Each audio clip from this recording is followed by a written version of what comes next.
Did you know that Dove, a beauty brand, launched one of the most successful campaigns against unrealistic beauty standards? The Real Beauty campaign wasn't just about selling soap, it sparked a global conversation about beauty, self-esteem, and media manipulation. This remarkable story challenged decades of beauty advertising, and most people don't realize the complex strategy and contradictions behind its success.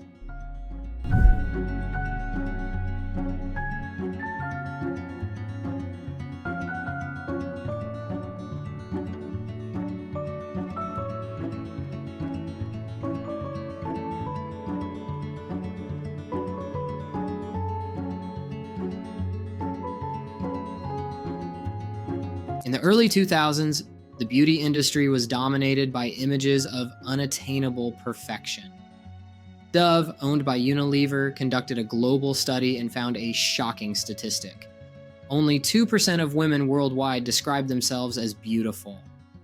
This insight presented a huge opportunity. Dove and their agency Ogilvy Mather decided to challenge the industry norms and create a campaign that resonated with how real women felt about beauty in themselves. Here's where the marketing brilliance begins. Instead of using professional models, the campaign featured real women of diverse ages, sizes, and ethnicities. The initial phase used billboards asking provocative questions like fat or fab, or wrinkled or wonderful. What's particularly clever is how they used social commentary as marketing. Viral videos like Evolution, showing the digital manipulation behind a model's image, and real beauty sketches where women described themselves less flatteringly than strangers did, weren't traditional ads. They were conversation starters. Something you might not realize, the campaign wasn't universally praised initially. It faced criticism for being hypocritical, as Unilever also owns brands like Axe, which used highly sexualized and objectifying ads targeting men. The psychological insight was remarkable. They tapped into women's insecurities and frustrations with media portrayals of beauty, positioning Dove not just as a product, but as an advocate for women's self-esteem. The outcome was astonishing. Launched in 2004, the campaign generated massive media attention and public discussion worldwide. Dove's sales reportedly jumped significantly, with some estimates suggesting an increase from $2.5 billion to $4 billion in the campaign's first decade. Here's what's truly fascinating. The campaign shifted the entire conversation around beauty advertising.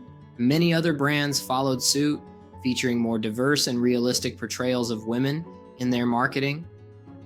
The cultural shift was extraordinary.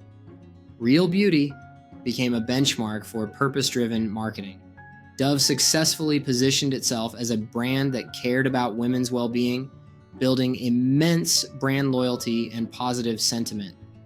This marketing campaign didn't just sell soap. It fundamentally changed how the beauty industry communicates with women and sparked a global movement towards body positivity and self-acceptance. But the story's influence extends far beyond Dove. This campaign demonstrated the power of purpose-driven marketing, aligning a brand with a social cause to build deeper consumer connections.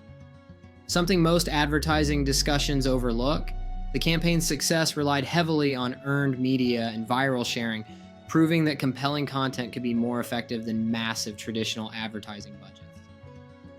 What's particularly striking is the ongoing debate about the campaign's authenticity.